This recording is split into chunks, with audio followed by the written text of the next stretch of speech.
All right, good morning, everyone. Welcome to Commissioner's Court. Let's get started. If you'll join me and please stand, I'm going to have Commissioner Fitch offer up a prayer and pledge of allegiance. Lord, we thank you this day, Lord, that we can come together, Lord, and work together and do your business. I pray you'll bless it, Lord, and bless this county, Lord, blessing each one of our decisions, Lord, as we work together to do your business. And thank you for this beautiful day, Lord. I pray you'll keep each one safe in our county employees today, Lord, from our sheriffs to our volunteer firemen, Lord, to our road crews, to our office employees and courthouse staffs, Lord, and continue to bless our county, Lord. Amen. Pledge allegiance to the flag of the United States of America and to the republic for which it stands, one nation, under God, indivisible, with liberty and justice for all.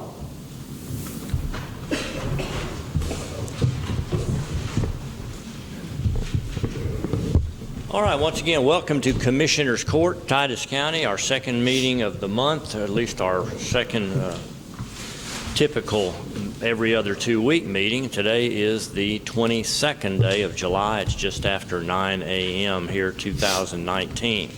Item number 1 is our time when we offer an opportunity for public comments, requests for information on non-agenda items, if there's anyone that has anything at this time. All right, we will consider our minutes from our last meeting on July 8th here in item number 2. Make a motion we approve the minutes from... Motion is made to approve that set of minutes by Commissioner Parker. Second. Seconded by Commissioner Fitch. All in favor say aye. Aye. All right, item number 3 is going to be a special Bronze Star presentation, but we need a few more folks here. Is that right, Steve? Yes, I'd like to bypass it. We will bypass this and come back here hopefully in a few minutes and proceed with that. So we will jump on to item number 4 is the time for a report from our commissioners regarding work road status and what they're working on with their crews. Today I'll start Commissioner Parker, Precinct 4, if you'd like to begin. Okay. I've got the guys finishing up our mowing. We've got about probably 10 miles being through. They should be through with it hopefully by lunch today. And then we've been trying to do some side cutting, but have had a lot of problems out of the side cutter, and I think we've got a major problem with it now. They're trying to check it out to see what we have got, but we've installed several culverts for individuals and a couple across some of the county roads, and we hope to start Wednesday rehabbing 3155 and 4315 to get them ready to seal coat at some point between now and the end of the season. Okay. So. All right. Precinct 3. Well, we've been mowing, we've been shredding and stuff. We're starting it. We started Argo, headed to Mount Sylvia, and then headed to Talco, Sugar Hill next. And we've get the road 3920, get it ready to put some oil and stuff in to rehab it, and then put some culverts in for people down there. And then we had trees, the trees falling. I guess we picked up trees Saturday. So I think they just every time turning a tree falling. Other than that, we trying to take an hour and then we'll seal coat with that. Do that today? Yeah. Anything else? That's it. All right. Precinct 2.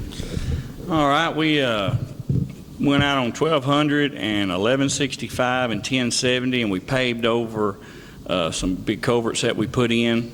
It just had iron ore over them. Got that slicked up, and then with the storms, we had a lot of hauling trees and cutting trees and leaning trees and all that such.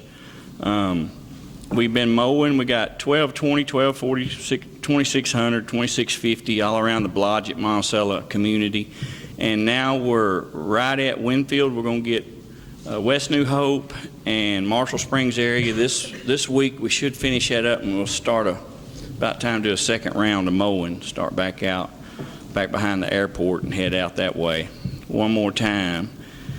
And we finished up some prep work and some major soft spots out on 2500.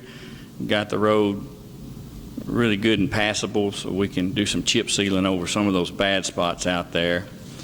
And some of the road base was messed up. We did some road base work on 1150 last week, and some ditch work and some base failures on 2400. I got one more to fix, and we're going to do some chipping on that. And Thursday I sent off the petition to the FCC for the local channels for Dish Network and DirecTV. I finally got my last few letters. From one of them was Senator John Cornyn, and I was waiting on the official letter from Brian Hughes. I got all that in, got the petition was all typed up, ready to go. So we sent off the packet certified to the FCC Thursday. So now we'll have about 90 days to hear from that approval to get the local channels in our market. And this week we're working, start out this week, chip sealing our crew with Precinct 1 in Precinct 1. So I can't wait to see the new machine working out there. All right, Precinct 1. Well, we're chip sealing today. Got everybody sent a couple of guys over. All the other precincts did, and so we started this morning. We got two and a half days of that, probably about 3 or 4 miles. And like I said, we've had the trees and the potholes and just keeping our head above water the last 2 weeks. Chip seal and seal coats, one and the same? Same thing. Okay, I'm talking about. And you think, what'd you say, 2.5 miles you're hoping for? Yeah, today and tomorrow, and maybe a little more. And that's road what? We're at 1200 and 1220 and 1330. Okay. And we have a lot of them on the west side of the lake, Tankersley, little short circles, not even a couple of tenths of a mile, several of those, 3 or 4 of those. So we'll be using, what new pieces of equipment are we going to be using today? The chip spreader. The new chip spreader. Yeah. Anything else new? Oh, yeah. And then the good part, people might know, is this one will go, like we got 15 foot, we can spread out 15 foot, whereas before it went like 8 foot, whatever, we had to go down one side, I think it's 10 foot, and then come back up the other side. Go down the right way. We'll see what happens. Should be a lot faster. So. A lot less traffic, fast. All right, thank you very much. Well, speaking of equipment, let's look at item number 5. Consider and possibly approve the purchase of a Freightliner truck through the buy board at a cost of $191,355. Who wants to field this one? So this is the quote we got back in January. It was on our equipment list, and so it's still the same price. This is a distributor truck. It has the Etnire distributor on it, 2,000-gallon tank, and it's just a lot more to it than our what we call a maintenance trailer. Is our little distributor trailer we use now, which is 1,000 gallons, and I believe it'll spread out a little bit wider on those wider roads. It goes to about 18 feet, I think. But anyway, it'd be a nice upgrade to our road fixing setup. And I've had, has anybody gotten a call from some commissioners around Palestine or the city of Palestine on our trailer? Did y'all? Anybody? So one of the dealers said that they had somebody real interested in our trailer. So if somebody comes around and wants to buy our trailer, we'll sell it. You know, maybe make up some of this. But What are we doing here? Are we swapping apples and apples? Or are we changing it up completely? we're just upgrading from our trailer. It's, we had to use a dump truck to pull it, so we're short a dump truck when we use it. It's kind of tight in some of the smaller tight corners. It has to be filled up quite a bit. The distributor trailer would spread wider too on the real wide roads, so we just get one pass. Is this spread hold more oil. What material is The emulsion, the oil we use for chip spreading for the gravel. And it'd be a lot handier, a little easier, a little faster on us. So it's a upgrade. self-contained unit? Yes, it's With a the truck and- with and the big tanker on the back of it. Replaces It's a dump truck and a trailer? Yeah, it's where our distributor trailers, it's called a maintenance trailer.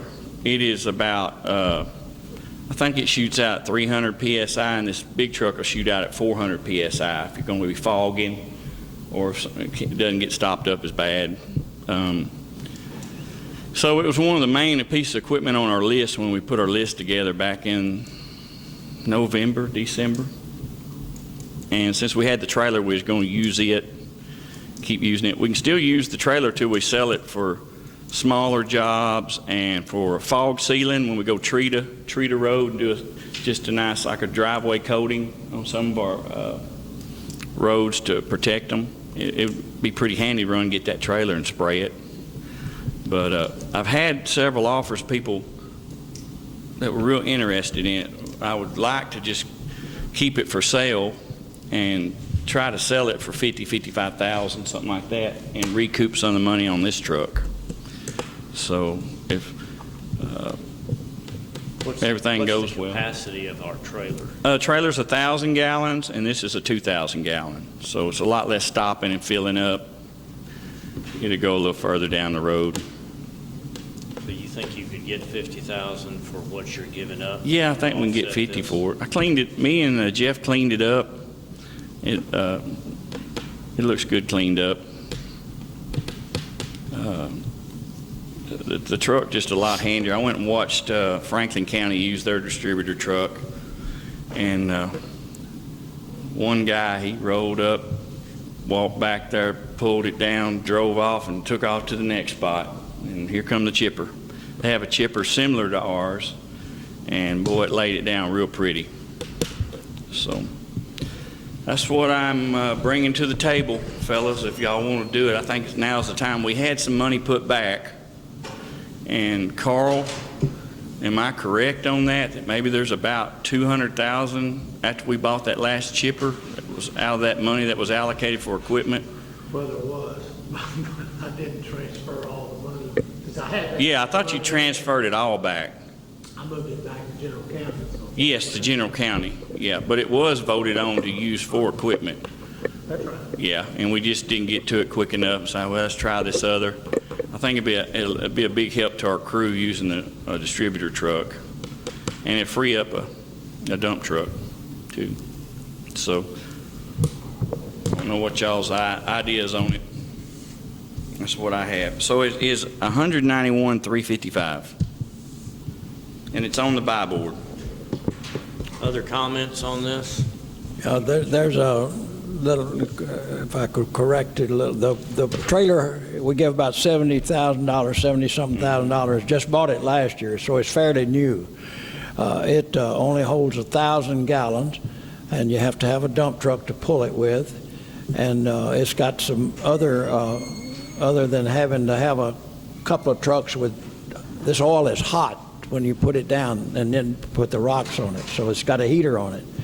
So the truck will hold 2,000 gallons, and we have 2 trucks that are loaded right now. Starting this morning, we had the one with the sprayer, and the other 2 are loaded. They're right behind. So we have to transfer that to the spray trailer when we do it.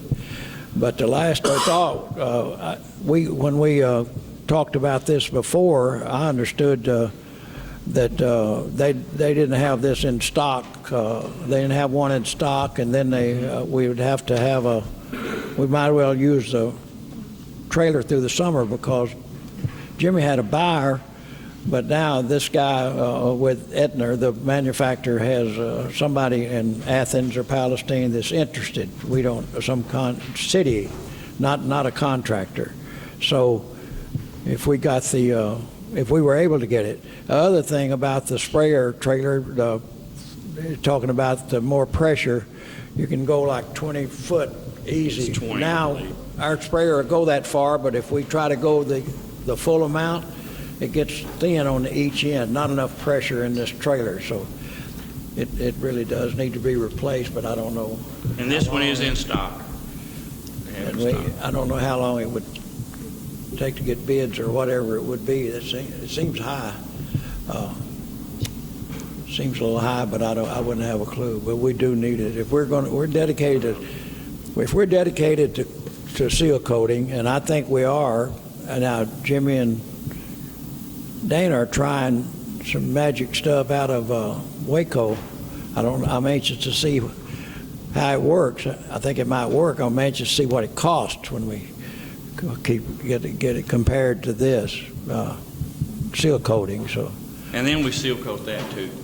Do it a year later. It just Or hardens 2 the years, base. go up to 2 years. That's not why.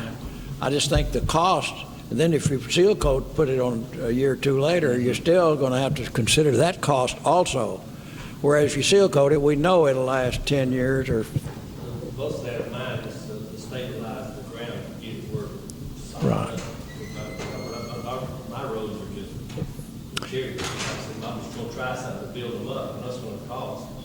I'd like to try to see if it, Yeah. set them up right, can get good mistakes on. So that material doesn't replace the seal coat? It will part of it will, this is what Mount Vernon's using a lot of, Franklin County. It will maintain it for another 2 to 5 years, they say, is what they say it'll do. And I'm gonna try a few roads just to see what it does to it. Because I've got some that they were seal coated several years ago, and it's about time to do it again, but they're still in pretty good shape other than fixing a few potholes and things like that. And if this will preserve it another 3 to 5 years, then it'll give me a chance to do more on my roads that need more work and all than I can do, you know. So that's why I'm looking at it. And we can get the stuff. It will, if you can, we can pick it up in totes, or they can bring it in transport. The totes, if you pick them up, they say, my first question was, well, how long can I keep it in that tote? And they said, if you'll go out there once a week with like a paint stir and stir it up, that it'll last 2 to 3 months sitting under the shed somewhere. So, and you can put this stuff out after the seal coating season's over with.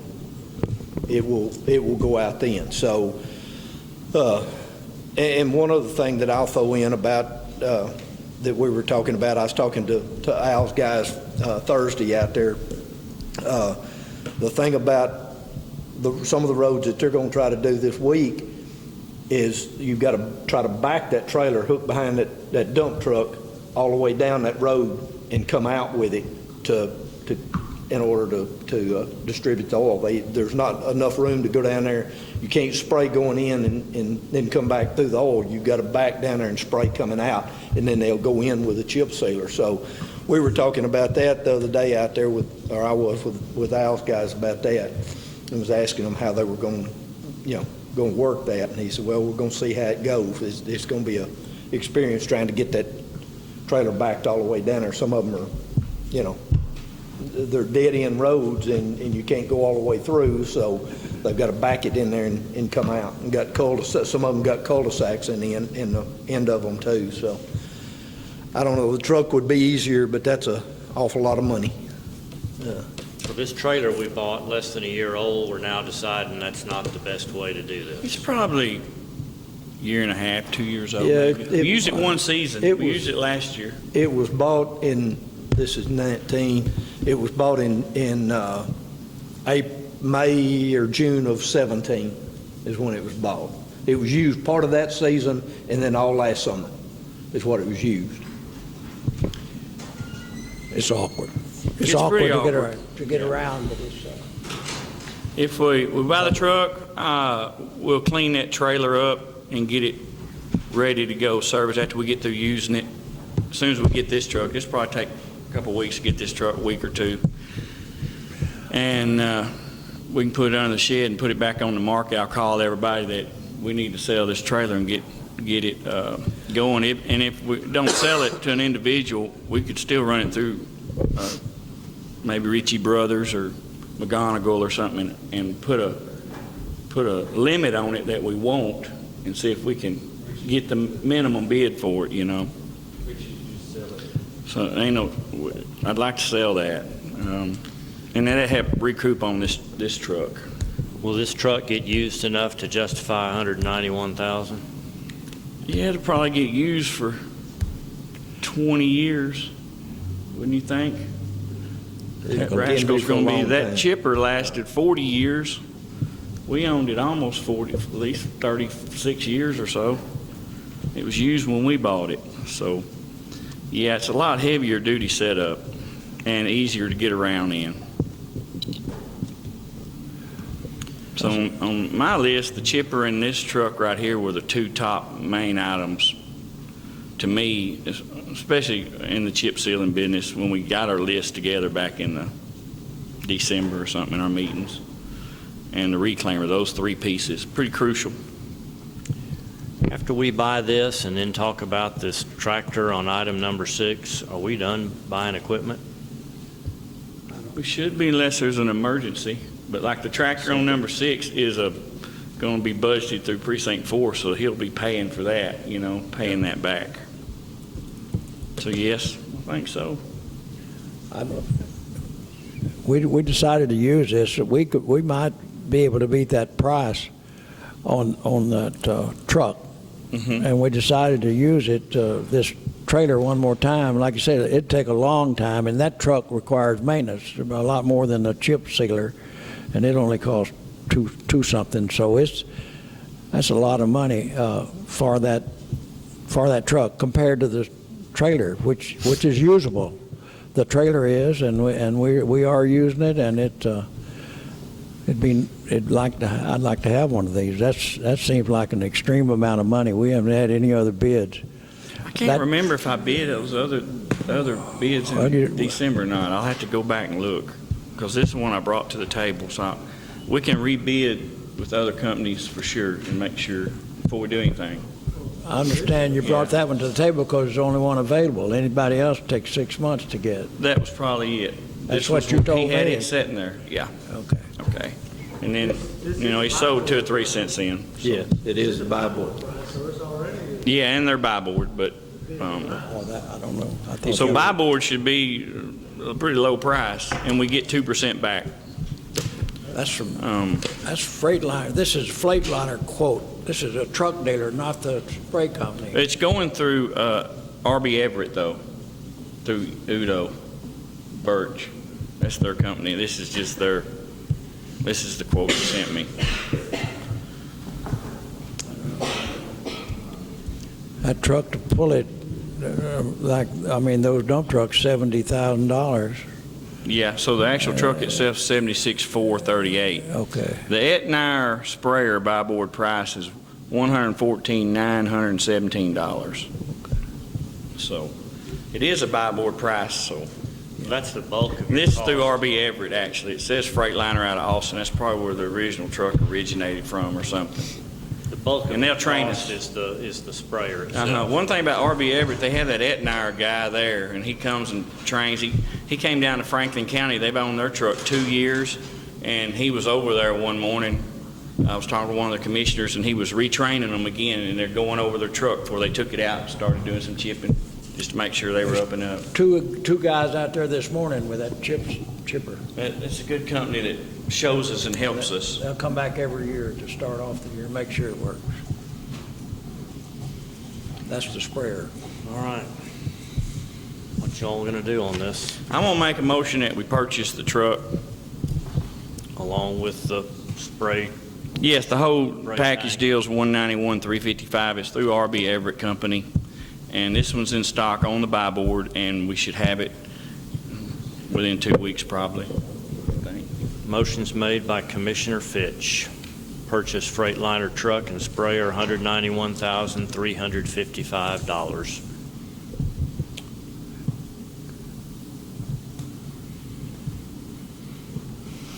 I would like to wait till the season's over and see if we couldn't get a better price during the off-season than doing it now, because we've already situated and prepared to handle it with the trailer that we have, and give us more time to keep shopping that trailer to sell it. I kind of prefer that over buying it right now, but That's my I hate extremely to turn down an conservative. offer if we do get an offer on that trailer Well, let me ask and you then this, not have a truck the ready. Etnire equipment that's on the back end there, it's going to pretty well cost the same at any time. Where would your potential savings be? And I'm not trying to talk you out of delaying. No, Every just one I saying. looked at is a Freightliner truck. When we even looked at that other brand of distributor truck, they're the same price. It's like $192,000. They have another brand distributor, and the truck's the same truck, and they're both like 190. It's 192 basically too. Pave Cat or whatever they're called. I can't remember the name of that company. Well, is holding off and waiting for some additional savings going to offset the depreciation on your trailer after another year? No, and I even tried to hound them down because we just bought a chipper from them. Were you going to give us another deal? This is their best price because it's buy board. So I think they're going to be buy board year round on it. So Okay. Well, I've got a motion. Commissioner Riddle would like to delay. it is a 2018, It's an so it's 18. not a 19. So that's one reason it's this price. If we get a 19, it's going to be more. So Okay. All right. Anybody willing to second this motion? Looks like there's silence. okay, well let's just table it, and if we need to redo this, we'll. Well, let me ask you redo this. it. Are y'all in favor of waiting or not making a purchase of this magnitude? What are y'all thinking? Well, my thoughts on it, I'm kind of like Al there. We might get a better deal, but if this is a 18, it may be higher too. That's the only thing, the unknown there. But I think we do need the piece of equipment from what I've seen with the trailer and the people that I have talked to. I think we do need the truck. I don't know. It's like I said a while ago, that's a lot of money. I But- say the same thing. I mean, it's a lot of money. Still not going to, that right there is going to be cheaper. If that one's cheaper, yeah, I mean, if it's an 18, the 19's, you can just about figure it's probably going to be another 3,000 to 5,000 more. Well, the one reason I would like to postpone is give us the opportunity to sell this thing. And if we do happen to get a buyer, we can sell it. You can even rent these machines if we have to, until we could buy one, if this one's gone and stuff. Are you going to get more money for it right now during the middle of the work season than you are at the end of the season or The trailer, right? I don't, that's just time to tell. I mean, that's, Well, I'm hearing you say it's a lot of money, but we need it. It's going to cost more if we get a 19. So what are we waiting on? I'm not trying to talk you into it. I know, Let's I know, have a reason I know. for what I we're just, doing. Okay. I'll second the motion if just knowing now that it's an 18 and that our cost is probably going to go up. There's somebody out there that if nothing else, that like John said, we can put the trailer on list it through Dale, auction it off with a minimum on it, and if we don't get that minimum, then we can keep trying to sell it otherwise. So But you're convinced this is the setup we need? I think it is. I've said that all along. I mean, Philip and I, before Dana came into office, Philip and I were already looking at trucks then, and this truck was 100 and, I'm wanting to say 3 years ago now, was 160-something thousand then. So the one similar to this, and I don't remember what brand it was, or Etnire, or what it was, but Philip had got some prices and all on it then, because we were already talking about doing it then. Commissioner Applewhite, what are you thinking? I know it's a piece of machine we need, but like I said, I hate to not get passed up on this one and have to pay more for another truck. Unless we just think we could have a good deal to might go ahead and get it to the cost us. Okay, I've got a motion and a second to purchase this $191,000, 355 piece of equipment. All in favor, say aye. Aye. Have an opposed down there? Sorry, what is? Are you 4 to opposed? 1? No, Well- I'm not opposed. Okay, so you're okay with this. All right, so there's a unanimous vote to purchase this. Let's get that other thing sold while the That's one thing. buyers are out there. Yeah, that's one reason. Potentially, the selling it is going to be, Ednar has no motive now, or no need to help us sell it. Yeah. Before, they were going to help sell it because they wanted to sell us a new one. Now they don't have it. If we buy one and we got a $70,000 trailer sitting here, they're not going to be anxious to help us sell it, and they're the people that should sell it. Any way that we can get them to consider a strong effort to help us sell that trailer as part I'll of talk this to him deal? and I'll get the number of the man he was talking about at Palestine that was really interested, because he gave me my number. He said, has he called you? He's asked me a couple of times. I said, no, I hadn't heard out of him. I'll call them and find out, and then when we get our new truck, we'll clean up the trailer again. We can clean it up and make it look really good and presentable. And I got some really good pictures of it when we cleaned it up a couple of weeks ago, and we'll shop it around, and then we can always try the auction with a reserve on it to What's the get what brand? we Is it want. an Etnire? It's an Etnire, so for a maintenance trailer, when somebody wants one, it'd be a good one for them without paying new price. But it's not brand new. I'll say it's got some use on it. It's got a little problem on one of the connectors that we have to be touchy with, and I think we even have a new one, a new joint on that connection from the trailer. We can replace that if we have to. It's going to be He already something's a little different size on it or something, but we can get that going. So Okay. Item number 6, consider and possibly approve purchasing a tractor with a side boom mower through the buy board for Precinct 4. This is same kind of rig we bought for you, or yes, for me. for you a few weeks ago, and you've got yours. They're putting it together. Okay. So You don't maybe have yours.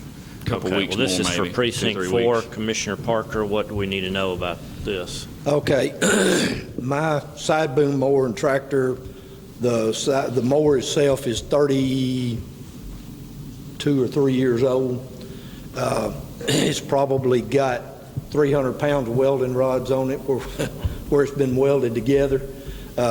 Me and Terry were talking the other day out there about it, and I said something about that, and he said, well, it's probably got at least 100 pounds on it.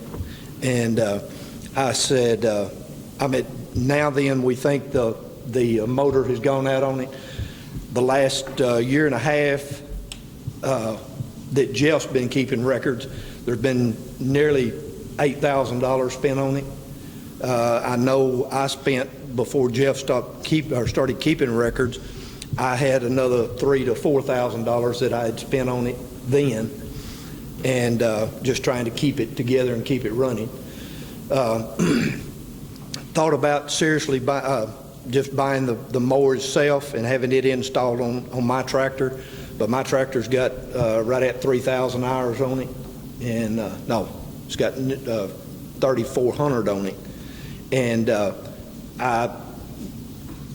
from my experience with tractors, when you get 3,000 to 5,000 hours on a tractor, you're starting to have problems with it. And I need something that'll get out here and work. We've been down more than we've run this year with it, and we can get it back together and it'll run for 2 or 3 days, and then something happens again. And I wasn't planning on buying one now, but it's come to the point that I think I've got to do it. I went through buy board. I've got 3 different prices here, and was waiting on the one from Tyler from United Ag and Turf, but they had never sent it to me. John's one that he's getting has got a TS 6.1 140. I talked to the guy at Alamo Thursday, and he said that the 6.110 was a tractor that would handle it without any problem. It's some cheaper, and the two bids that I've got here now from Kelly Tractor, they've got one that they're supposed to have in. It's already been mounted and everything. Excuse me. And it's supposed to be at their yard either the end of this week or the first of next week. And so I was leaning towards that, and Conroy brought me a bid over the weekend, and it's $14,000 cheaper. So I can't justify. I can wait another 3 weeks or 4 to get it rather than spend that $14,000. So I'm looking at $129.84 is what I'm looking at. I hope to get possibly 30, auctioning this one off to put back on this. So possibly 90,000 is what we're going to be looking at, after we sell this old one. Talked to Dale about auctioning it off, and he said that it didn't matter if you pull the mower off of the tractor and just sold the tractor. If you sold the tractor and the mower, he said they're going to bring about the same, because the mower's not going, by itself is not going to bring anything. So he said just rather than take the time and effort to pull it off, just to go ahead and sell them together. So that's what I've got in mind to do, is get this one, and when I get this one in, we'll sell that one as is. What's the brand on this? The tractor will be a New Holland TS 6.110, and the mower is a 22-foot, 50-inch Alamo mower.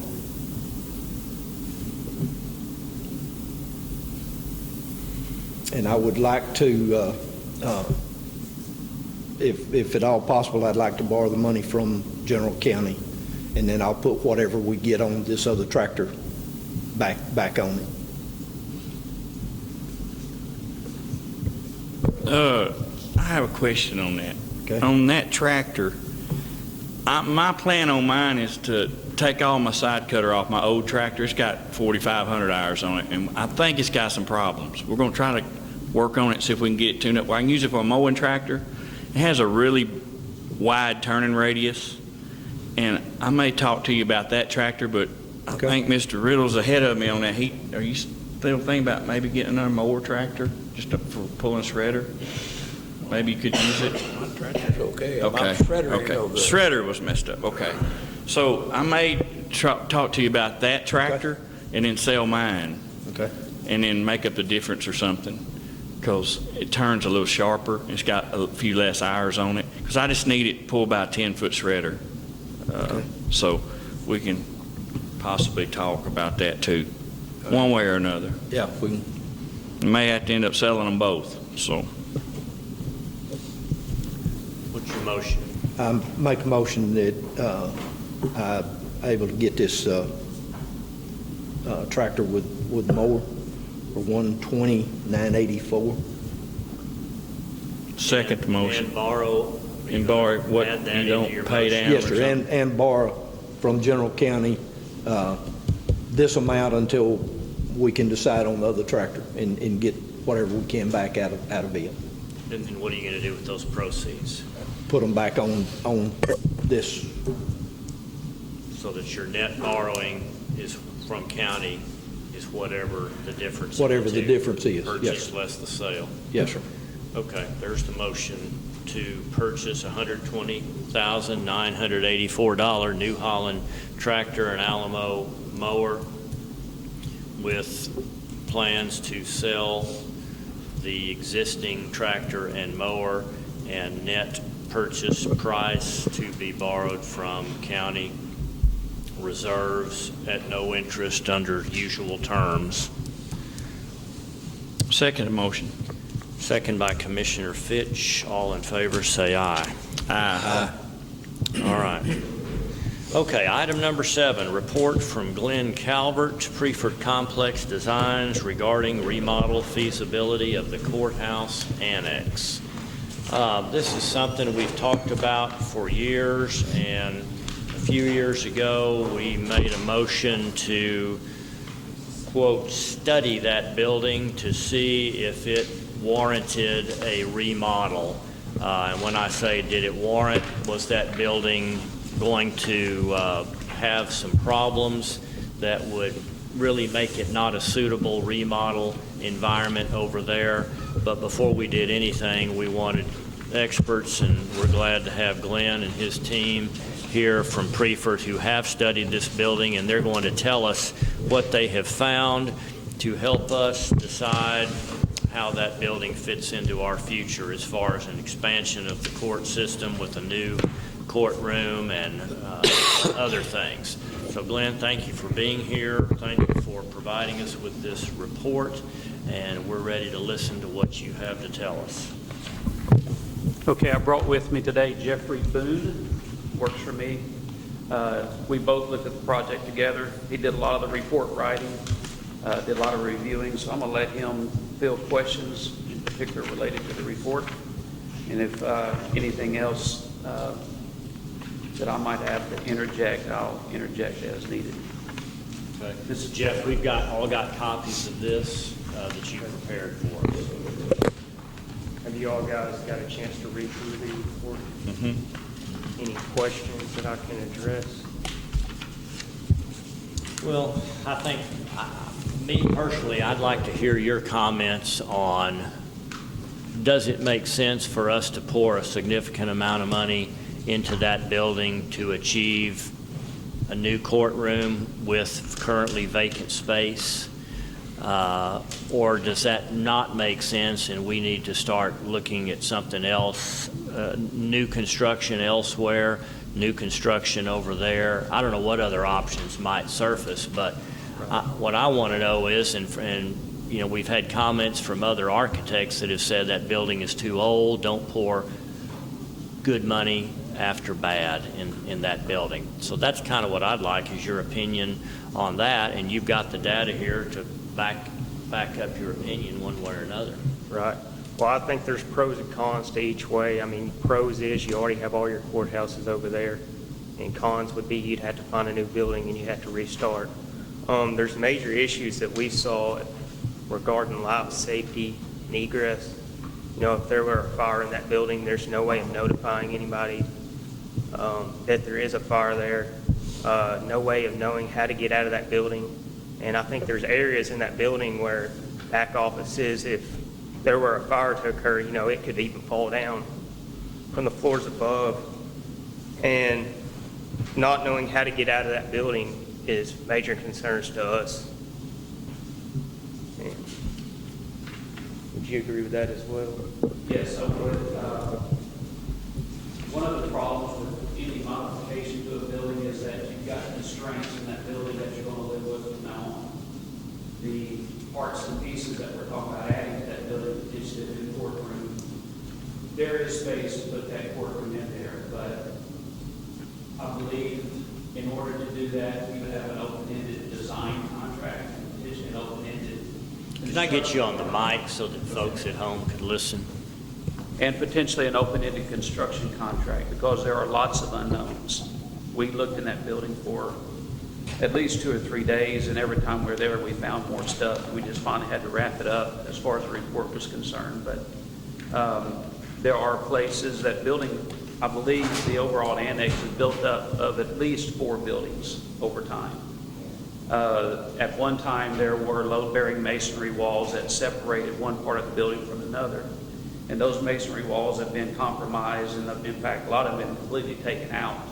So the fire separation has gone away. We have no idea if the steel structure that has been added to support those openings where we did have masonry walls, we have no idea of knowing whether or not those were designed correctly.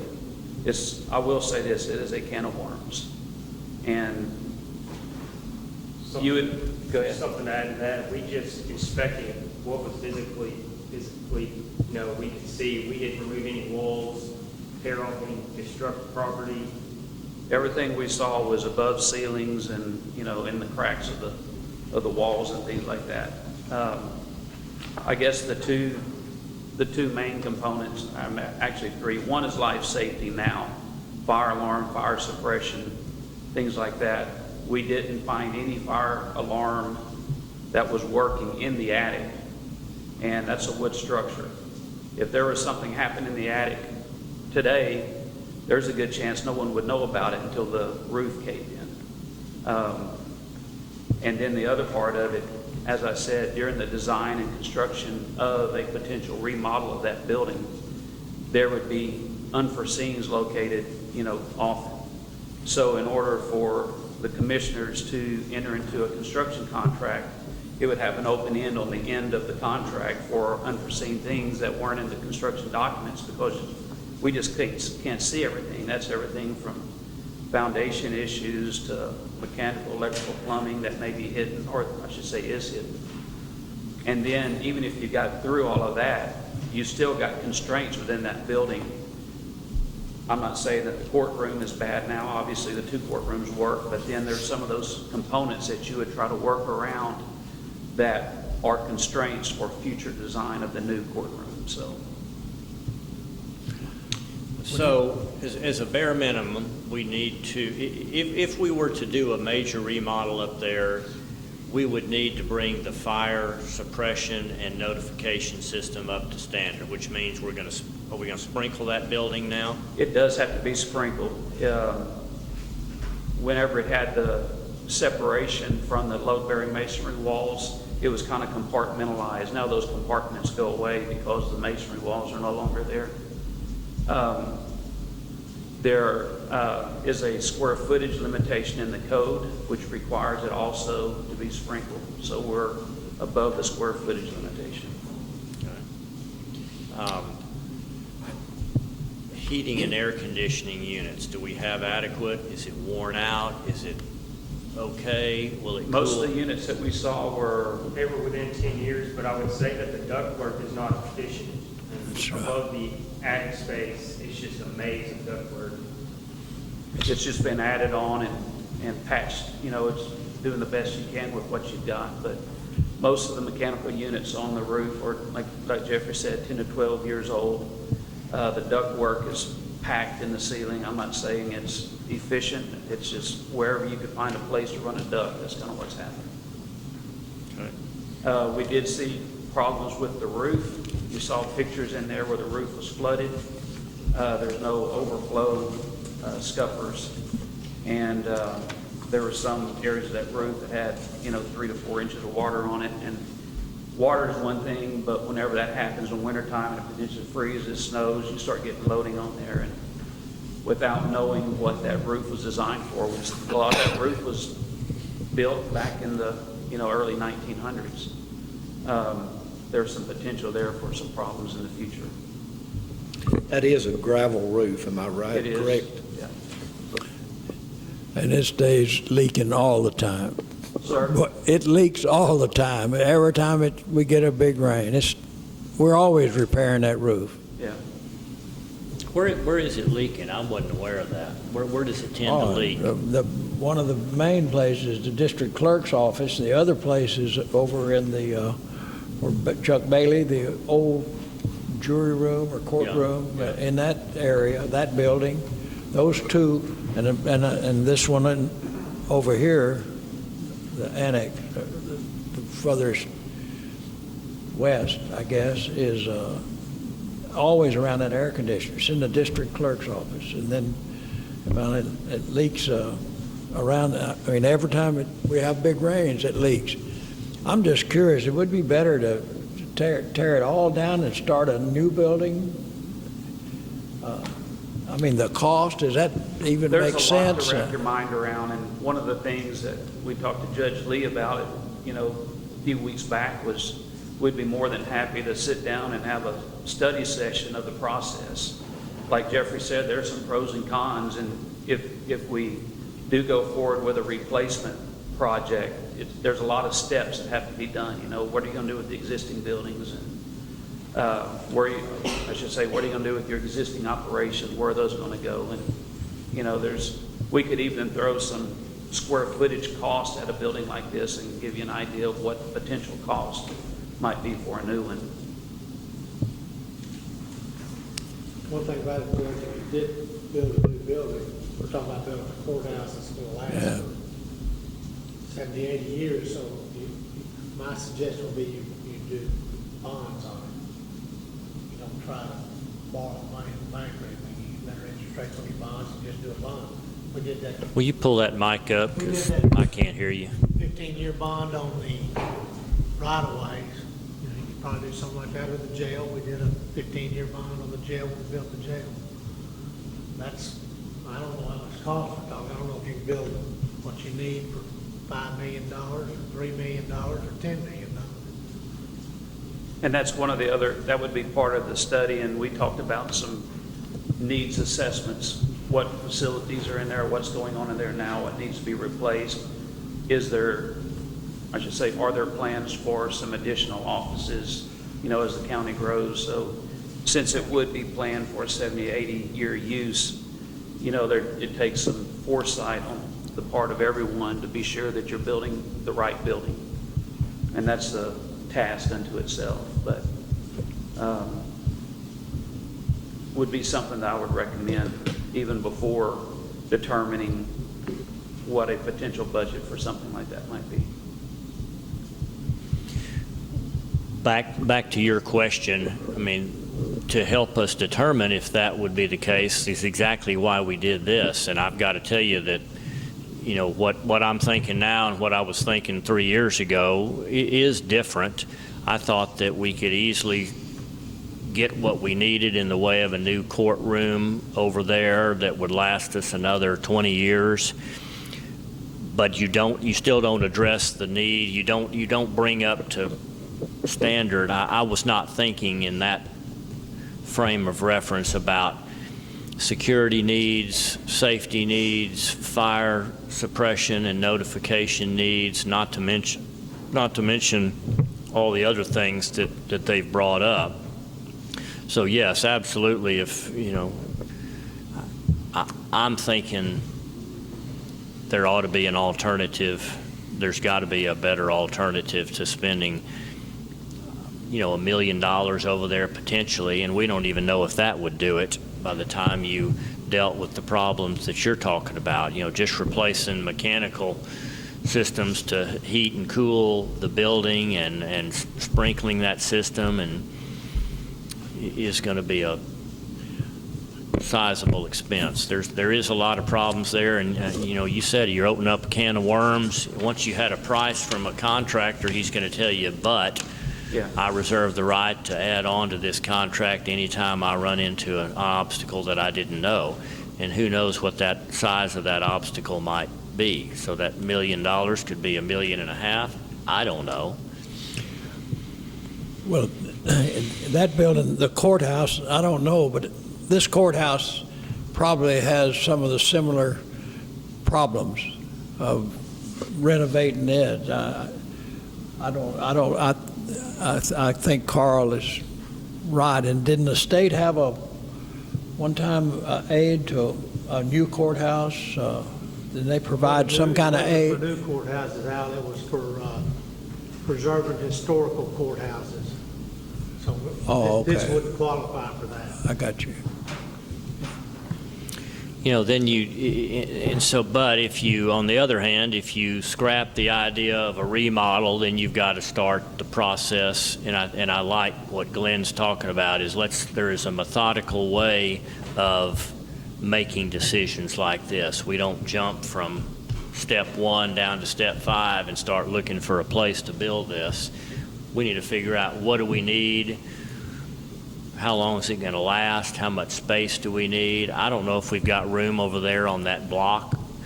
You know, we've got some neighbors that live on the back corner that own part of that block. Where are you going to put the current operations if you were to demolish that over there? I mean, there's lots of questions, and we certainly need the help of an expert to walk us through those steps. But this study brought to light a lot of those negatives that I was hoping weren't there, or I wanted to discount. I wish it had more answers than it does, but I think what we're hopefully able to do is point out the questions and some of the pitfalls of going forward over there. Like Judge Lee said, the next steps are a process. Does it make sense based on square footage needs to do something with that building? Either replace it right where it sits, or is there even enough square footage to do it there? You can And always go up. I mean, if we build a new you can building, make it 2 levels, you yeah. can make it 2 levels. So Yeah. You just have an elevator. So the only other question is what happens to the existing operations over there while that's going on. But that could be done in a one-day workshop. Maybe that would be the next steps, is to really question ourselves as to what the best solution is.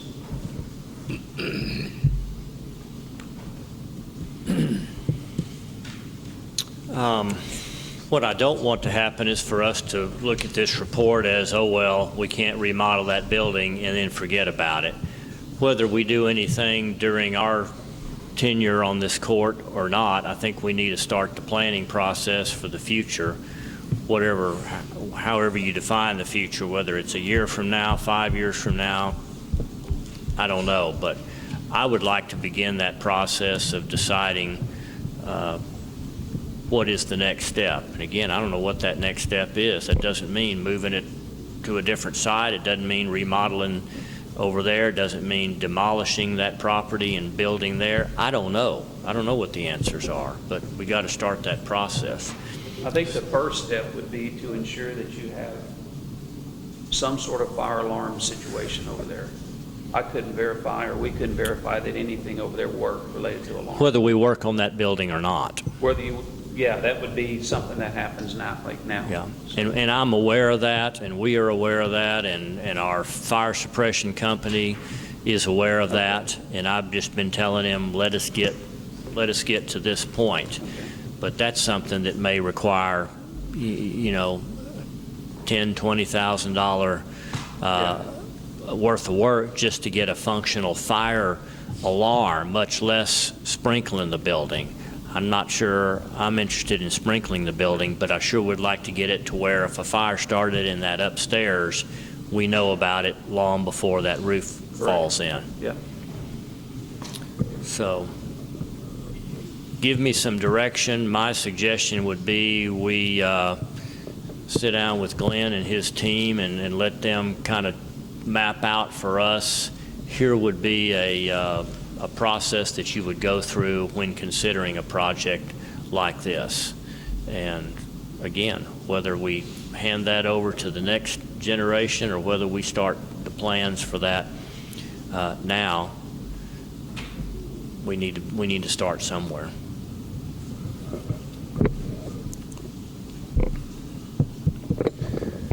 What do y'all think? I agree with that. I agree we'd have that workshop day, get those ideas. What would be steps, what different plans we could do, and then talk about what we need to do to that building to get it fire safe for now. Well, I'll break that into 2 parts. I'll get Zach with our fire alarm company to proceed with telling us what it will need to get a functional fire system in place over there, regardless of what we do on a remodel.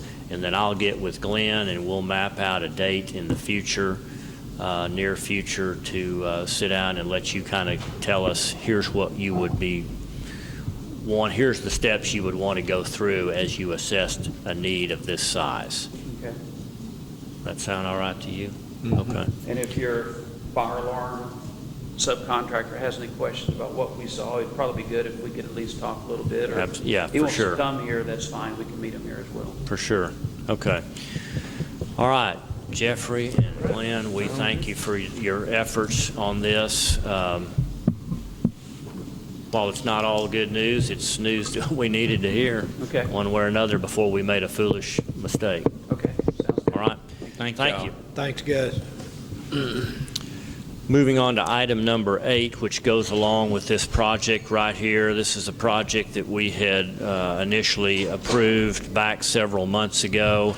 It involved a $4,000 worth of labor, a $2,000 report, and then in the midst of that project, they contacted me about a asbestos study. And to delay that asbestos study would have meant delaying the report, and he gave me some ideas of what that would cost. So that's the additional $885 is to pay for the asbestos study, which at least we understand where the asbestos is, what would need to be removed. We don't have a cost projection on what that would take.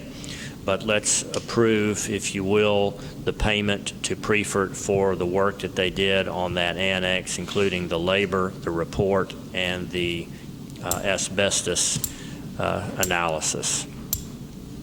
Make a motion, we approve it.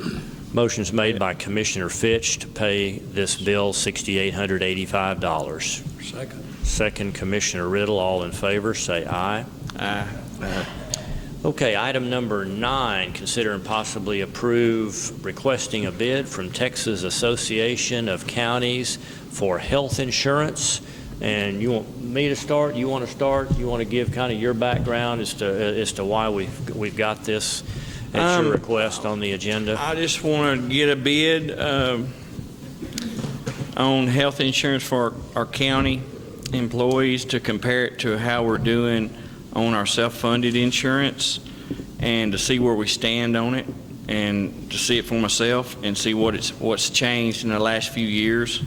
Because we had a bid about in January 2018, and to do that we have to vote on it that we're going to get a bid from them, from TAC, and they are a non-profit. It's a big pool of Blue Cross Blue Shield counties, and so I want to try. I think that would be a good route if we were going to try to compare anything to what we have now. So 715 counties are in this program. 715? 100. Is that 100 and something, wasn't it? It's 250. Yeah. That's more Yeah. counties than we've got. 17. Yeah. So we already use TAC for some insurances. We use them for our vehicle. So. Okay, did you give them all one of these? Okay, did y'all have Okay. this sheet here? Mm-hmm. All right, I'm going to give you my thoughts on this, and it's not to go against what Commissioner Fitch is saying. I'm always in favor of finding something that's a better deal for us. However, in this case, this would not be a good decision, at least not yet. I've provided you with a sheet here that is a chart from back a little over 18 months ago that shows you what the quote was that TAC provided us at that time. And the area where we would be the big loser would be on the monies that we would have to charge to the employees to cover their children, their spouse, or family coverage. And you can see how much, this is again 18 months ago, it would result in an immediate increase on covering the child, or covering children, and covering spouse, and covering family. For children to be covered, it would add a monthly increase to the employees of $45.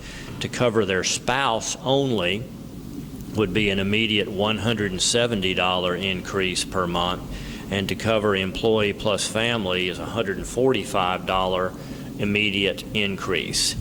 I have no reason to think that we're going to get any figures that are better than this just 18 months later. And the labor requirements in order to get all this data prepared again to submit to TAC that we just submitted a little over 18 months ago is significant. It puts a pretty good load on our auditor's department to put together a census. Some of these plans that TAC put together, we got multiple quotes, did not grandfather in all medical conditions. So there were some negatives, and while there may be a little bit of savings here in year one, my feeling is that we're kind of we may have crested our 2 bad years as far as expenses to our self-funded plan, and I'm hoping for some relief here for the next couple of years. I think that it's a smart thing every so often to get a quote from somebody else, and I think if I was going to get a quote from anybody, it would be TAC. I just think that these numbers are too fresh from TAC 18 months ago to subject our staff to having to put together the necessary requirements of coming up with a bid from TAC. Just my opinion. Well, I haven't seen these figures, and these are good figures, so I like that. A lot of people do carry their children and spouse, so I did not see that on the bid from 18 that I looked at. So I didn't understand it if I was looking at it. So, so that is good. Now, I will say this, we've known and still know that our dependent coverage that we are charging in our self-funded plan is behind. And this is not an indication that this is a costly or a bad plan. It just tells us what we already know. Guys, if you want to cover your spouse and your kids, it's going to cost you more money. And right now, the county is supplementing that. If we were to go with a plan like this, I think those prices are very reasonable. I'm just bringing to light to you the fact that if you were to jump into this new plan, what you would have to pay. Now, you could still supplement it, but it's going to cost you more to cover those employees. I mean, those dependents. Brian, I don't have what you got there, but when you compare the numbers in 18, we have increased those prices. We have a little bit, yes. I mean, it's costing more to cover your spouse, and it's costing more, and the employee part that we do pay, we bumped that to $1,000. I don't know what it was in those numbers you're comparing there. You say 117 counties is the city of, is that counties or other entities? Like Yeah, the no, city these of- are just counties. Texas Association of Counties pool is just going to cover counties. It's not going to cover municipalities like cities and stuff. Nan, what I need to do as far as these numbers, isn't Tony Melton going to give TAC all the information they need on my worksheet I've got? Who is that? No. Tony will call you, and then Tony will call Santos.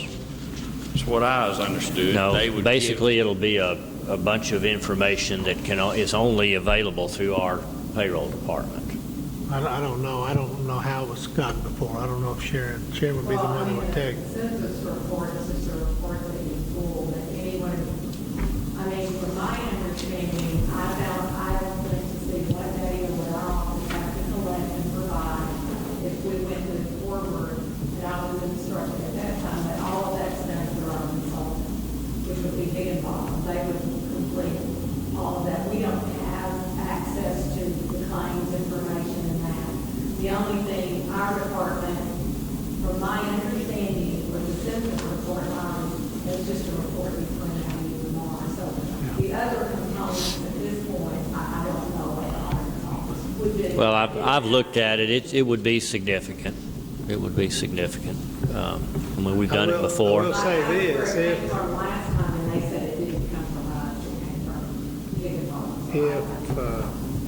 if you, my understanding is if you went with TAC, there is a lot of that Obamacare paperwork that comes off of us. But now, we could get that maybe off of us anyway when we talk to our, we could maybe try to get some more of that. I know that is a hardship on Sharon in the office, a lot of that stuff. The year-end reporting on because on the insurance forms, the 1095s that y'all are all familiar with, because you have to have them when you file your tax returns. And I don't know how much of that's going to continue to be required either. They've done away with the penalties, but No, they we haven't don't done know. away with the reporting as far as I know. Yeah, we don't know.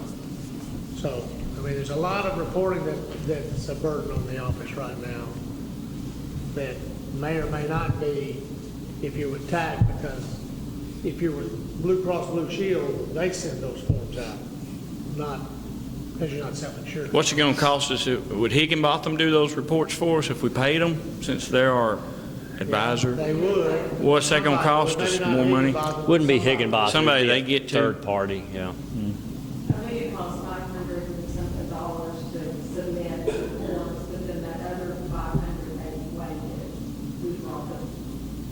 That one bill we got. The Higginbotham fee was waived in the current year. You have to pay the person that prepares the mail out. That's the independent piece that's done. Those are the two pieces on it. Then we have to supply the information. It's been cumbersome the last couple of years for what has been involved in me on preparing and stuff. Well, it's not that I don't ever want to get another quote from TAC. I just think it's a little bit too fresh right now. But we'll do it any way you guys want to do it. What's y'all's thoughts on it?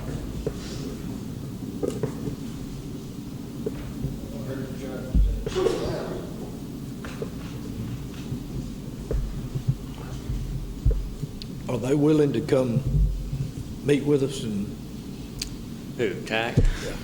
They put their, Sure. Yeah, Oh, yeah, and they I'm want to sure give us a I'm sure report they'd once they love do the bid. They want to come to the meeting and give us a report. This is what we can do for you. Now, all the fighting and red tape, getting all these figures to them, we're just going to have to see what they need and who gets the numbers, because I hadn't got any clear answers yet on some of this. I thought that TAC gave you a list of. Yes, and information. so TAC's telling me that just let your advisor, let Higginbotham, and we'll get what we need from, they need to get with us and give us what we need through Higginbotham on these reports of census, claims history, high claims reports, employees waiving comfort, benefits, current billing statements, prior renewal rates, blah, blah, blah, blah, blah. All this stuff, those two companies will have to kind of hash out what all information they need, and then we may have to come up with some type of report in the auditor's office, look up some figures or something on the computer if we have to. Probably the two main I hate to things. take y'all's time for it, but I don't know what is, as just doing general county business, something this big of money that we Sure. spend is so important to all of us county folks. So as far as tax dollars we spend, is this something, we need to just do this every 4 years? Should we do it every year? I don't know that I I would do don't- it every year. The One first reason I- point, yeah. the first thing we need to ask them that I wasn't aware of that Brian mentioned is if they're going to, which I don't think they can, if they're going to set limits on some of our existing claims or something, Mm-hmm. we definitely would need to know that. Somebody They that ought wouldn't to be be able to tell you grandfathered that in. up front. Somebody that wouldn't be grandfathered in is not wise at all. No. So that's I mean, going if they're against the gonna tell flow. you, well, yes, there's going to be some of that. You need to know that right up front. They'll do it two different ways. It can be grandfathered or non-grandfathered. I company know this, there's a precinct stuff on there. And you can choose, once you make the criteria, some counties transition out of the grandfather because they no longer need it. So, there's been a lot of discussion on that. There are grandfathered and non-grandfathered plans. I only know that because it was just recently on the listserv, and I didn't really understand what they were talking about, but now that y'all are talking that, you do tell them what kind of a plan that you need, and through the assessment, they'll say you will need this type of a plan because you have someone that needs to be, I don't know what the differences are on those, but I do know they do have both of that, I believe, from what I just read. And if we're doing good, self-insured, it's just we're all going to be happy. It's going to really, I'll be proud of that. You know, I'm just kind of in the dark, wanting to know a comparison personally, but Well, like you said, I don't think there's any need to do it any more than every 3 or 4 years, because I don't think the number's going to change that much every 3 or 4 years. But it has been 2 years. If y'all want to do it, I mean, my office is going to do whatever you need us to do. it'll end up going into like the 3rd year if we would get it all done, and it starts in January. Well, if it was January of 18, it would be January of 20, which would only be 2 years. Yes, but as far as how long have we been with UMR? Or through Steve Caps's, whatever his companies are that he was called or uses? We've been self-insured a long time, right? Steve. So been that way a Steve long did get time. involved with it probably about, maybe 10 years ago. But even well, before him, we were always We were on Health self-insured. First for a couple of years. Well, it's probably been going on 7 years. With you and Mar, yeah. Yeah, But self-insured a lot longer than that. Yeah. I think Steve was working with us with the company we were using before, I think. Maybe not. Health First, yeah. With Health First, he wasn't doing anything with us for Health First? I don't know.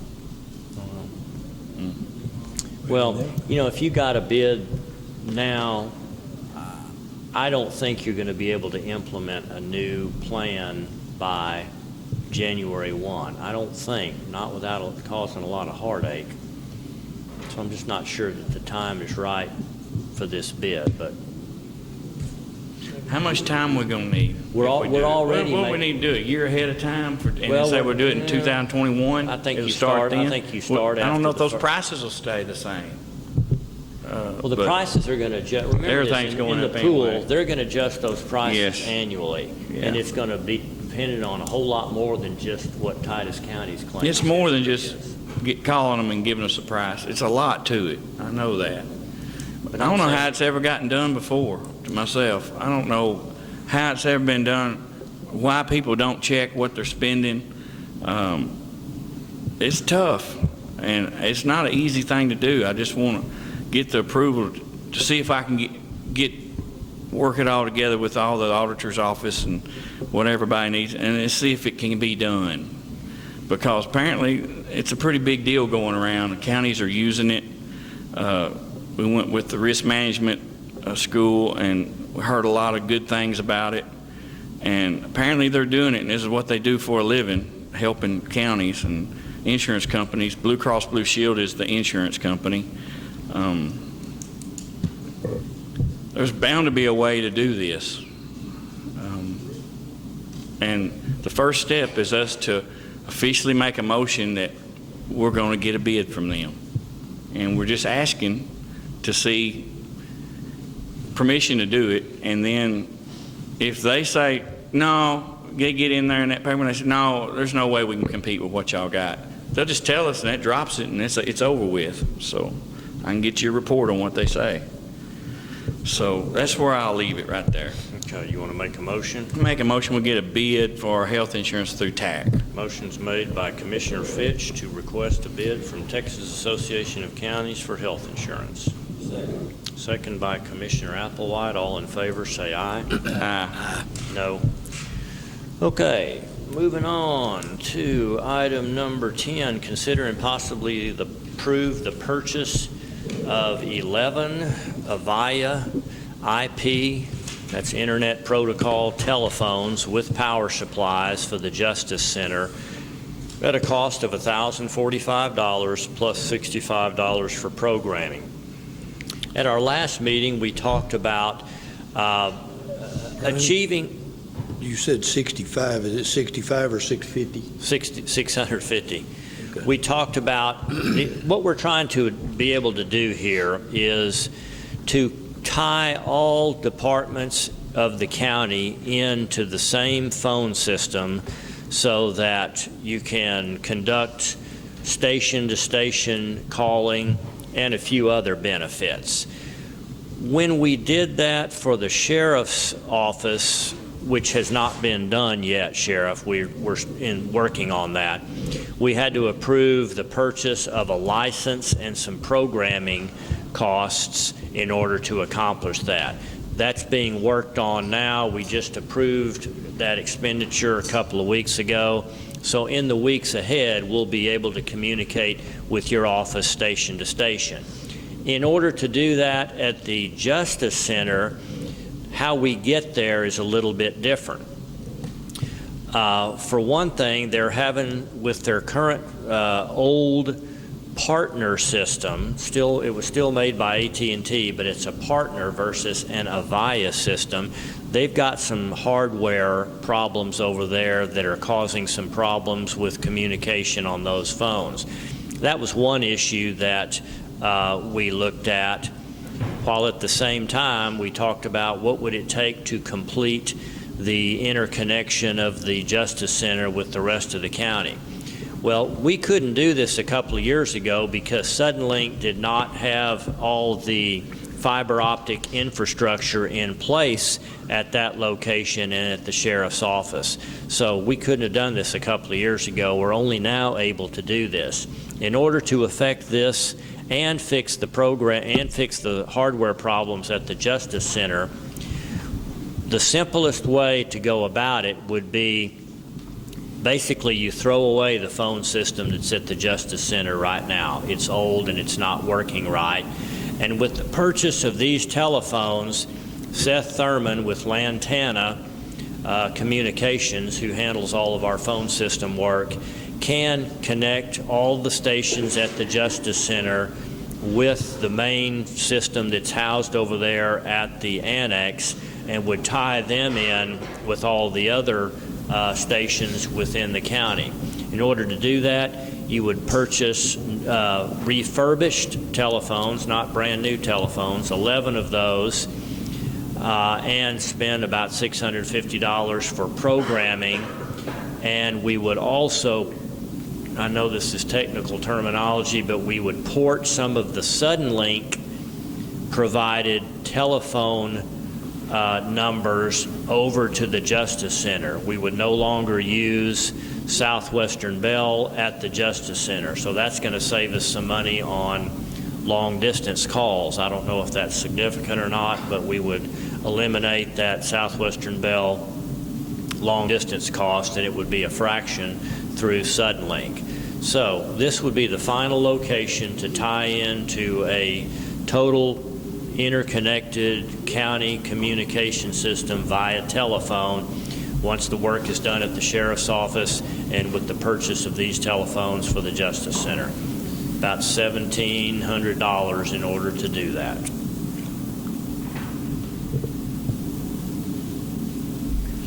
So I would like you to approve that so that we can get Steve and Irma's phone problems fixed. That's the total cost, $1,045 plus the program? Yes, sir. That's going to.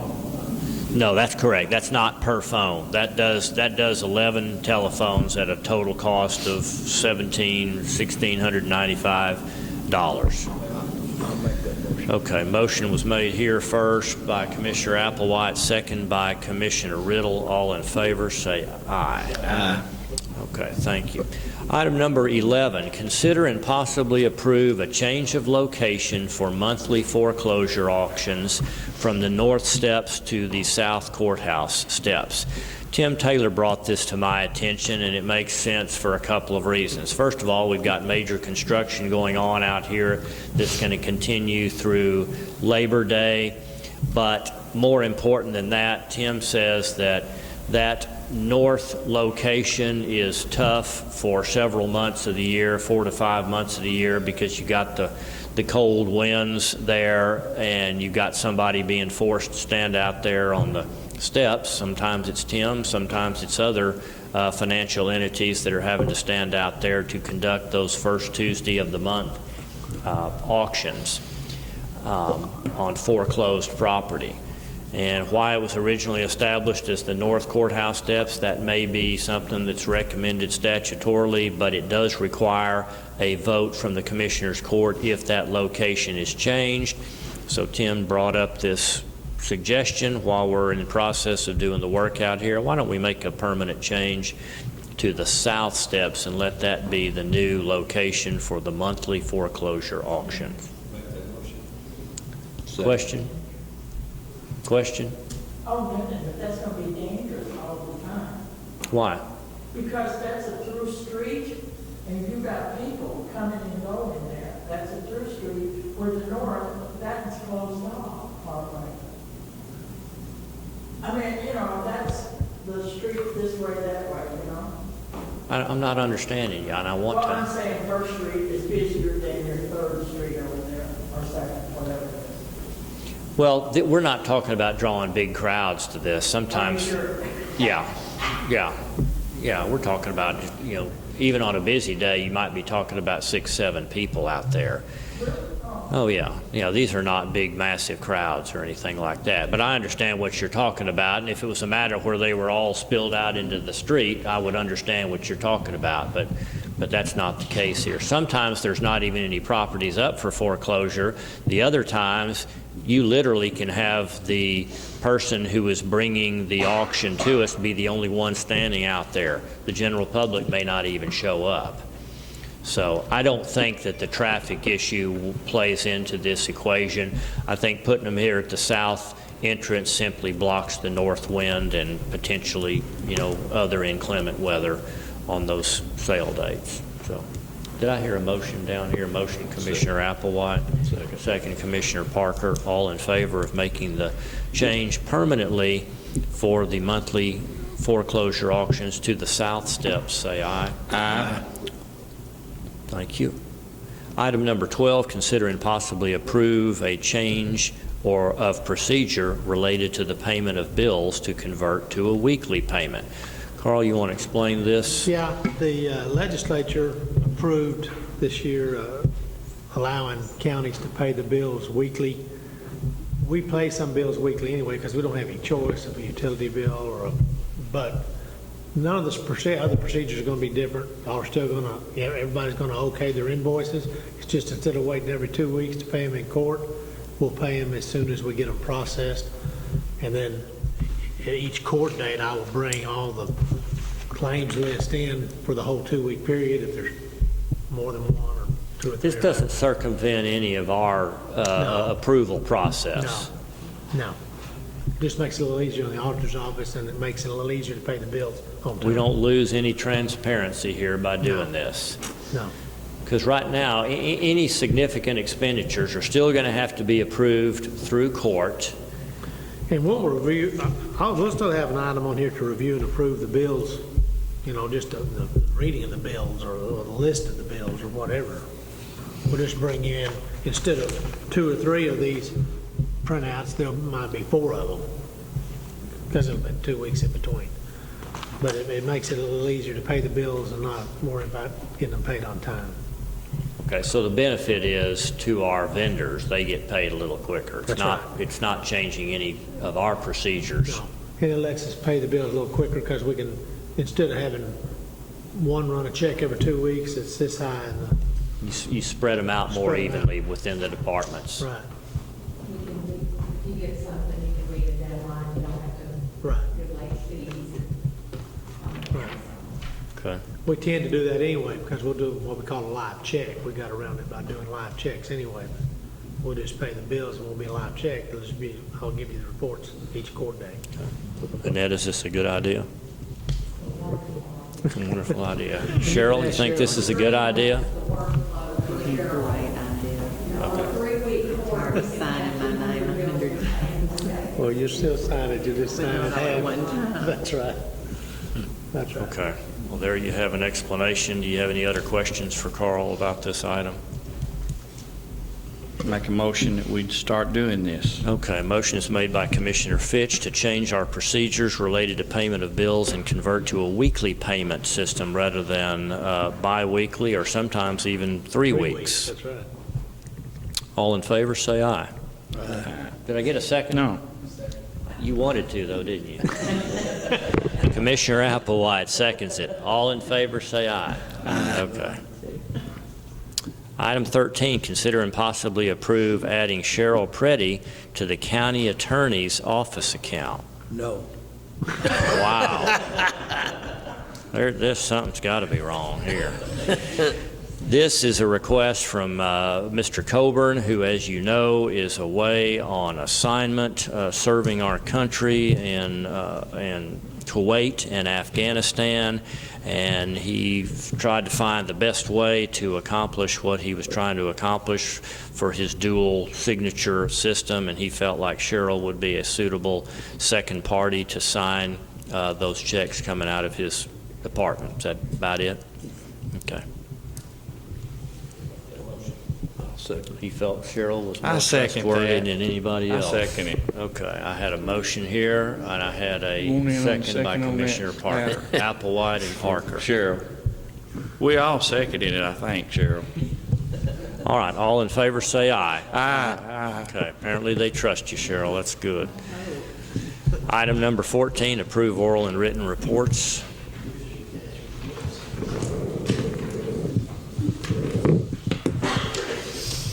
Thank you, sir.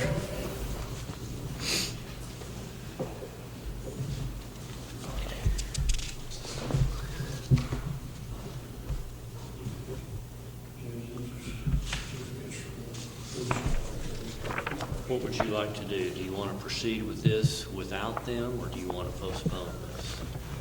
Move it to the courtroom, that will what your schedule is next. Doesn't really matter. This is an important deal. It seems like we ought to have the folks here. Have you heard from them? No, Okay. but I have made prior contact after confirmation. Why don't we hold off on this, just table it another time? These are for reports and certificates of completion on those laws. Okay. What do we need to do today other than, Those are for the county. 5 for each one. okay, where should this be housed? Not with you?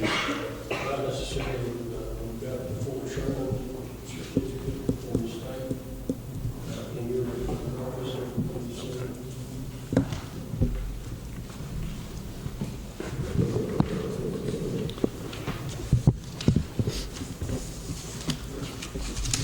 But for my purposes, Judge, on the Steve, let us get to this after we finish this agenda item, okay? yes, sir.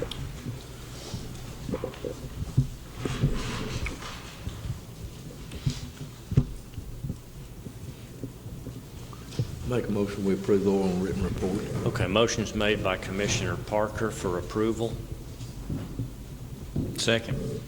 Second by Commissioner Fitch. All in favor approving officials' reports, say aye. Aye. Item 15, our treasurer's report for your consideration.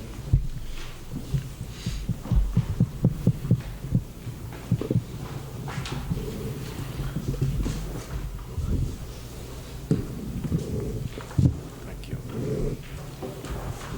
Thank you.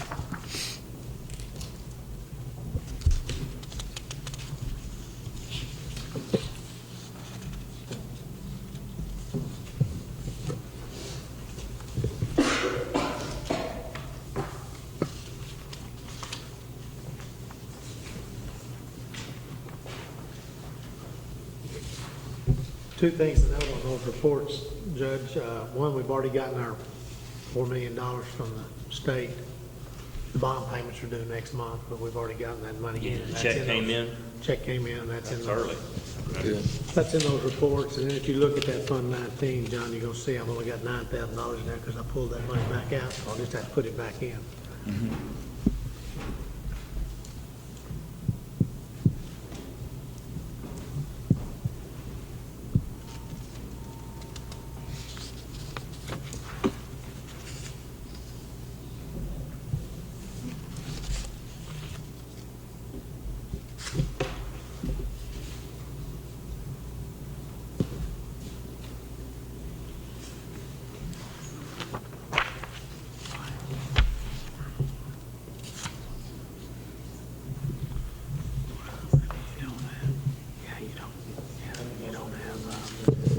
Motion's made by Commissioner Parker to approve that by Commissioner Applewhite. Y'all sound too much alike. By Commissioner Applewhite to approve the treasurer's report. Second. Second by Commissioner Parker. All in favor of approval, say aye. Aye. I'll need your signatures on that for Cheryl. All right, do we have any budget amendments today? Yes, sir, I got 3. 19 is transferring the money to buy that equipment we bought last week or 2 weeks ago. That's moving the money around for that. It's 200. I only moved $205,000. That's why I don't have any money left. Number 19 is the other side of that, which is moving the money out of general fund. 21 is, in the JP1, if y'all recall, we approved him sending his girls down to do some mentoring. And we pulled some money out of his part-time that he's not using and put it down there in travel to pay for that. Any questions on any of those three?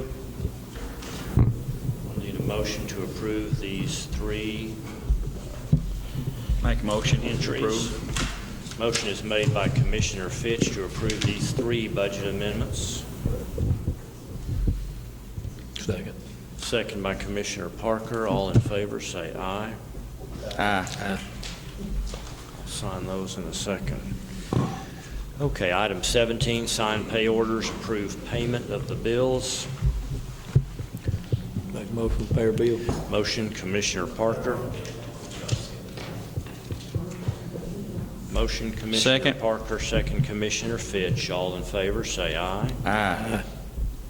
Opposed? Okay, Steve, what were you going to say about your award for presentation for today?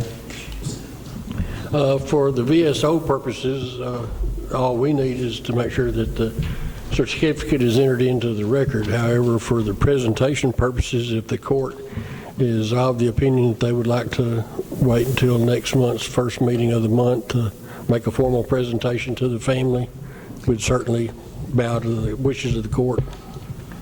Okay. So what you've given to me can be, we can go ahead and enter that into the minutes. Is there anything there that we'll need to have available if and when they come back? No, sir. Those two folders there are for the Blue Star and Gold Star Previous. markers. Yes, those were placed on file. What we have now is I have the medal and the certificates in hand, and if we want to Tell me what reschedule, you would like to do today. reschedule would probably be best for the family. Okay. Be the first meeting of August. Okay. Any idea what happened to it? I have none. I'll make contact as soon as I get back to the office. I had made 2 contacts prior after communicating with you about confirming the 22nd and had their commitment to attend, so I'm not sure. Okay. Well, I'm going to hold off putting anything on the agenda until you've got a definite confirmation Okay. from them. Thanks, Steve. Okay, closing comments. We've got work in process here on the courthouse steps. Glenn and his crew took a look at it today. They've got some questions about the work that's been done thus far, and hopefully they'll get those worked out with the guys that are doing the work. They'll clear up here soon and then again come back, I believe, on Labor Day to finish up the seal work with that sealing paint on all 4 steps. I don't think, for those of you that don't know, Steve Agan's father, known as Bunny Agan, passed away, and that funeral will be tomorrow. Is it 10 o'clock? Is that the time that I heard? I think that's what I I'm saw. honestly not sure. That's all I have. Commissioner Riddle on my right. No, nothing. Commissioner Fitch. Nothing. Commissioner Applewhite. Commissioner Parker. Just think that we all need to remember John Mark while he's off on deployment in prayer. He really wasn't wanting to go. I talked to him for a good little bit one day, and he said, but it's something I have to do. And I said, well, we appreciate it, and I just want him to know that we're lifting him up in prayer daily. Thank you very much. Yeah, it's a real, as you would imagine, inconvenience to say the least, to be pulled away from his family and his job to do that, but he is committed and we support him. Reminder, insurance workshop, August 2nd, 10 a.m. right here. That'll be before we meet again. That will be to discuss plans for the new calendar year with our existing plan, where we will talk about things like deductibles, co-pays, the little details that go into establishing our claims history and how we can improve upon that. We've talked about some things here in the last couple of meetings that we will implement if they haven't already been implemented. And we'll talk about pricing structure and any other incentives, positive or negative, that would impact the need for information and for checkups by our employees. So that will be August the 2nd here, 10 a.m. Nobody else had anything? Steve, something else? Yes, I'd just like to add, I did receive an email from John Mark this morning, as a matter of fact, that he had arrived on station with no problems and everything was going well. Good deal. Is it hot over there? Did he say? Excuse the language, damn hot. Okay. If there is nothing else, then I will entertain a motion to adjourn. I'll make that motion. Motion's made by Commissioner Parker. Second. Second, Commissioner Fitch. All in favor, say aye. Aye.